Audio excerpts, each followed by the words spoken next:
սովետական կարծրատիպը շատ լավ էր աշխատում, որպեսզի մարդը քննիչ լիներ, պետք է լիներ օպերատիվ աշխատակից, մինչև դա համայնքային ոստիկան, հետո դատախազ, հետո դատավոր։ Սա օգնում է մասնագետին հասկանալ, այդ ամբողջ շղթան ինչպես է աշխատում, իսկ այսօր մարդու առաջին պաշտոնը քննիչ է, կամ դատախազ, կամ որ ավելի վատ է, դատավոր։ Մարդու առաջին պաշտոնը դատավոր չպետք է լինի։ Բովանդակային առումով, բնականաբար ինչ որ ՍՊ-ներում աշխատում են, գրանցվում են որպես իրավաբան, բայց այստեղ կարծում եմ, եթե բժիշկը աշխատում է մարդու կյանքի հետ, դատավորը աշխատում է նրա ճակատագրի հետ։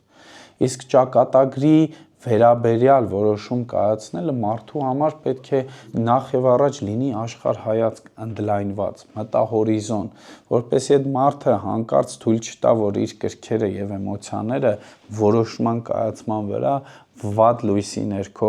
ազդեն։